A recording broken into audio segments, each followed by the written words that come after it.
Like, even though you're broke, you still have to like dress the person you want to become Oh, or you heard something? that? Yeah, my mom always taught me that. Like, she'd say, you know, you might not have or be where you want to be yet, but you have to dress like you are already. Yeah. And so, you know, she raised me just because, like, we're poor, I didn't have much. You don't have to dress that way, you know? Yeah, I and love style that. doesn't cost money. It's like something within. My real birth name was Rachel. Yeah. And I always used to say, guys, call me Ray instead of Rach, because it sounds really annoying to me anyways.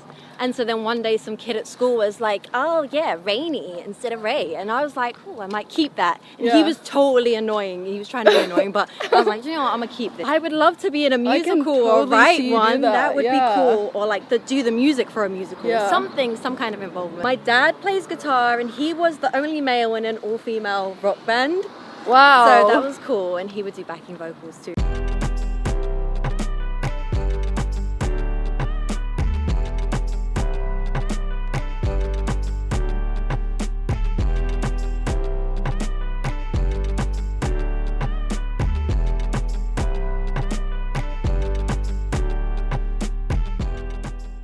Hi, today I'm here with Rainy Milo. Hey!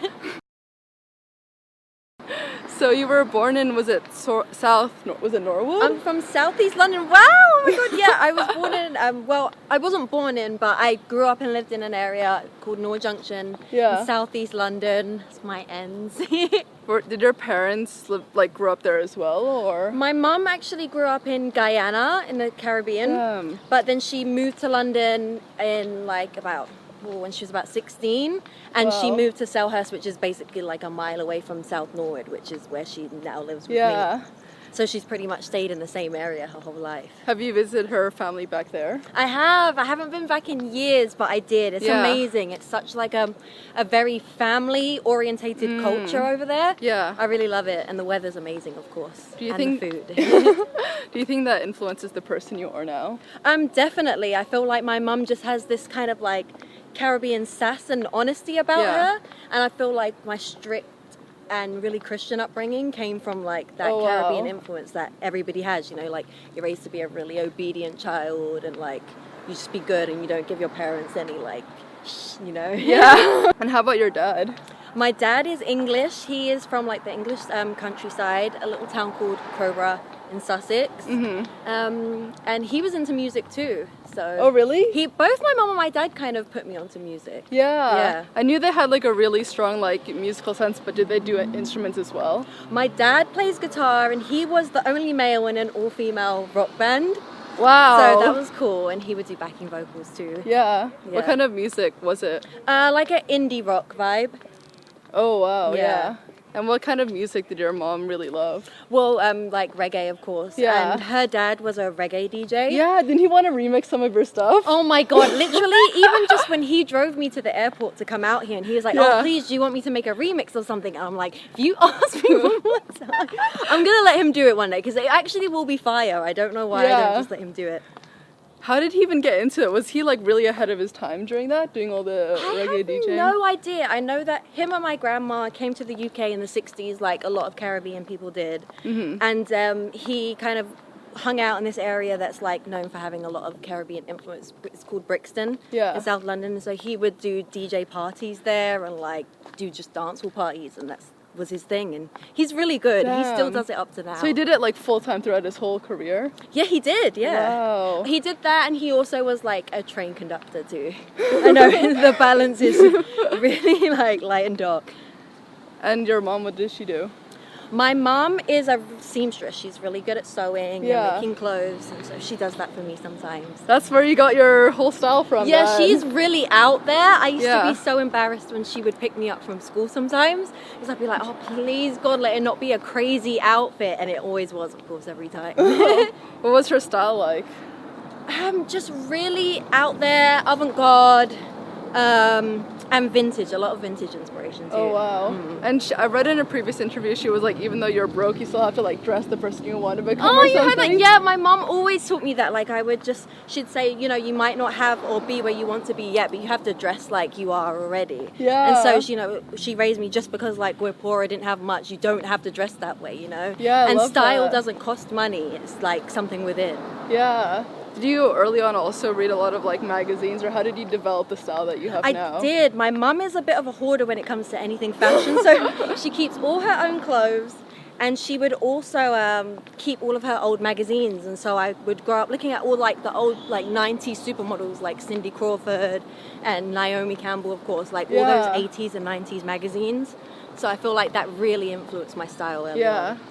Did you ever have any like identity problems being like mixed race? Because a lot of people I've interviewed, because I'm also like half Chinese, half American, and they sometimes had like not bullying or like some other things like identity problems. Do you know what? I never felt like I had that. And my dad, it's funny, when he was raising me, he always said, you know, you may feel like this one day and like you don't fit in certain places. And I was, nah. But I suppose in some situations, which were always the wrong spaces for me anyways, you would feel like sometimes, you know, you're too black for one side or you're too white for another side. So definitely, but I also feel like with my friends in my area, I found like my place in the world, because everybody there, I grew up with my mum mainly, and so everybody in that area was Caribbean influenced, so it was like we both were going home to having the same cooked meal at night type of thing. So I feel like I was lucky to be raised where I was.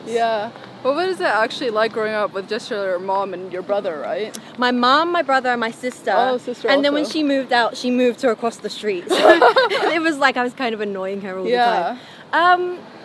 It was nice. I mean, I suppose we're almost a bit too intense because we're really in each other's spaces a lot. But also, like, when I'm out here, I miss them, you know. So I need them, and I need that family environment. How about like a strong like father figure? Didn't he just like start being like your tour driver or something? Yeah, my dad definitely was always really a strong influence on like making me listen to more than just R&B and reggae. He expanded me to beyond that I was getting at home at the time.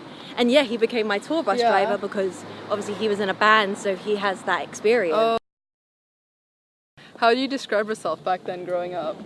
Oh, annoying! Really? I recently came across all these old VHS videos of me, and I was just like so annoying. You couldn't shut me up. And I had like all this confidence that I wish I just had like a fraction of now. Because I'm like, where did it go? What happened? I don't know. I think, do you know what? I was always really into musical theatre and musicals. And then when I started going to school, like you guys call it elementary school out here. Other kids weren't really into that, so then that started to make me shy, because then I was like, oh, I'm different then. So it kind of crushed all the preschool confidence that I had, that I'm now currently trying to regain. And I was watching the video, I was like, I want to be 3. What kind of subjects were you into back then? Were you a school kid? Always the arts, music, art class, and English too, which obviously, you know, is about writing, which is what I do now. At what age would you say you started like poetry and stuff? Oh, I'd say really early on we did like a poetry class in like year 3. I feel like that's about 8 years old, and I was into it then. And then as I got older, I only started to truly appreciate it at about 15, 16. And I was like, do you know what? I realized that these poems I'm writing, I could mix with melodies, and that's a song. And then that was just like... Do you have any favorite poets back then, or writers? Oh, do you know what? I can't remember the name of the poet of this one song. I mean, one poem. But it's basically called In Paris With You, and it's kind of like a euphemism for every time they say I'm in Paris with you, they're trying to say I'm in love with you, but they're just saying like this is where we are right now. It's one of my favorites. I wish I could remember the poet's name right now. So and Benjamin Zephaniah, of course, too. So your parents have always been supportive of your like music career really early on. Yeah, I've been really blessed to have parents that were so creative, so they didn't mind me being about that. Because I've had a few friends that really wanted to be creative but suffered because their parents didn't see it as a real career. And when you started writing your own poetry, it was like you tweeted it, right? What made you want to put on Twitter? I didn't actually ever post any of the writing that I did until it finally became musical, when I put them to music, and I released that on YouTube and SoundCloud at 15 years old. I didn't think anybody was going to hear it, and then it just kind of blew up. That's crazy. I remember I was like sat in class at school a week after releasing my first track, About You, and I had like A&Rs emailing me, and I had to Google what an A&R even was, and I was like, who are these people, and why do they keep signing off A&R at the bottom of the email? So that was funny. Actually, with that, do you think it all came too easy, or did you not think that it would take that long? Well, the first initial breakout, probably with the interest, was easy. And it's funny because my dad, who was in a band, he found it funny because it never really took off as far as he wanted it to. And he was always laughing. He was like, I could never get any of these labels to listen to me, and now they're calling me about my daughter. And he's like, I'm going to mess them around. And when you were 14, you were like performing with like a lot of local musicians, right? Yeah. Did your parents were chill with that? I mean, 14's pretty young. Were they like older musicians or like people your age? Well, they were people my age, but yeah, my mum definitely had a problem with it because it was a lot of males too. So she was always like, I'm worried about you hanging out with these guys and stuff. And I'm like, no, mum, it's cool. Like, I'm like a bro, okay? How do you think that shapes the music that you made now? Like that when you were 14 playing with those musicians? I feel like that era was actually really necessary because that's kind of what birthed About You. I recorded that in a friend's bedroom. And they were who inspired me to put it out too, so I wouldn't even be talking to you without that period of my life. Damn. So did you ever put out anything as in your own name without like the Rainy Milo? No, never. I feel like actually my social media presence actually begun with Rainy Milo anyways. I wasn't ever online before then. Yeah. And the story of your name is kind of interesting, right? Didn't someone like bully you and you had to like change it up? Yeah, it was so funny. So my real birth name was Rachel, and I always used to say, guys, call me Ray instead of Rach because it sounds really annoying to me anyways. And so then one day some kid at school was like, oh yeah, Rainy instead of Ray. And I was like, oh, I might keep that. And he was totally annoying. He was trying to be annoying, but I was like, you know what, I'm gonna keep this. And it stuck. How about the Milo? The Milo part came from this children's TV show in the UK. It's called The Tweenies, and there's characters on there called Jake and Milo. And one of my friends, I would call him Jake, and he would call me Milo. Yeah. And so that's where that came from. It's such a cool name. Oh, thank you. But you decided to hold off on a lot of like labels reaching out. Where do you think you got that like confidence from that you know there's like bigger things to come? This is another thing that came from that era of being 14 and meeting other musicians, and they was like, no, you don't want to talk to labels because they'll put you in a 360, and I didn't even understand what that meant. So then I had this deep fear, like, no, I don't want to do it. But also, I'm obsessed with creative freedom, and I always had this image in my mind that I wouldn't have that if I was signed to a label. So I said to them, you know, like, this is too early. I just released one song. You guys don't even understand what I'm about yet. I'd appreciate it if you left me alone and let me do something, and then I'll come back and see you, which is what happened after I created Limey independently with my team. Do you think that characteristic came from your parents, or where do you think you got that like maturity from? Definitely, and I feel like my FU towards labels also came from my dad's experience too. So I always wanted to keep my music personal and to me. And the internet, I feel like, just gives people so much freedom now that I'm like, what do we really need them for? You know, before you needed them for that like distribution and to be seen, and it's like you can do that now on social media. Yeah. Would you say that your dad kind of mentored you early on? Definitely, even like it wasn't a purposeful mentoring, but his advice was always so spot on that he's become like a very necessary part of my creating now. Like once I've made something, I'll always send it to him, and he'll literally send me back like 3 paragraphs in a text just completely criticizing it. But that's it's always amazing. Necessary. I mean, I barely meet any. Pretty much no one's parents can give them like musical advice. I'm really super lucky. knowledgeable. I mean, like out the 3 paragraphs, I'll take about 3 sentences of the advice, but they're always really good pieces of advice. Do you remember like what type of advice he told you? Like maybe on music related or?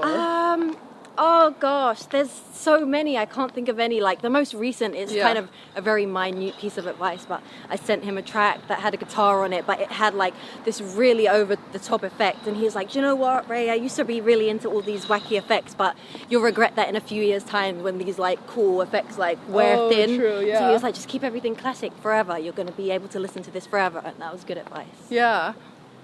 What made you want to start your own imprint?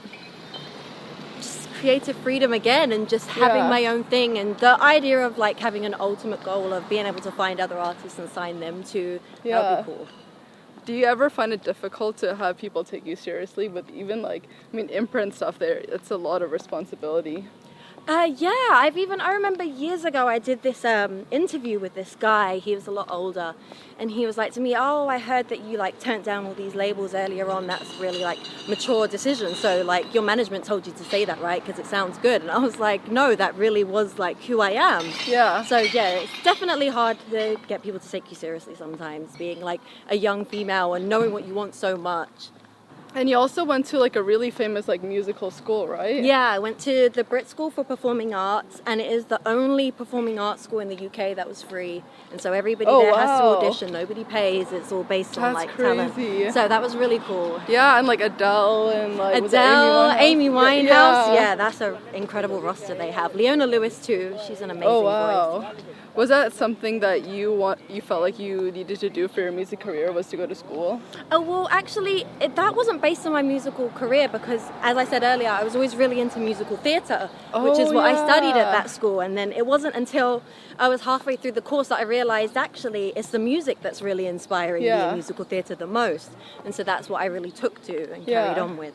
Do you see yourself doing some sort of like acting as well? I would love to be in a musical or write one. That would be cool. Or like do the music for a musical. Some kind of involvement. What do you love so much about musicals? Just because it's like a larger than life world, and a lot of the ones that are my favorites were shot in Technicolor, so the colors are just like beyond being realistic too. Yeah. And just the bursting into song, I don't know, I just kind of like that dream world. Yeah. And then you decided that you only did like 2 years or something before you went to like San Francisco, right? Yeah, I left school at 16, and just basically my manager had grown up in San Francisco in the Bay Area, and she knew of a really cool studio with a lot of analog gear, and she said this would be perfect for your vibe, you should come check it out, and I've been going back ever since. Yeah. What would you say have been your biggest struggles? My biggest struggles? Finding new ways to say the same things in lyrics that have been said a million times before. Yeah. Yeah. I'm always trying to find like a new, fresh way of saying something. Yeah. How do you think your sound has changed since you started putting out those early tracks? It's funny because I used to always think that I was being so honest with myself on the tracks, but I still was like holding pieces back. Yeah. And I feel like I'm slowly over time, every time it's like peeling more and more of the orange, every record I make. Yeah. How would you say you've grown as a person since those early days? A lot, but I don't know how to describe it, but I know I feel different. I just know it. Last question. What do you want to be remembered for? Great, timeless lyrics. That's what I really paint myself over, so that would be amazing. Yeah, I love that. Thank you so much. Oh, thank you. Bye.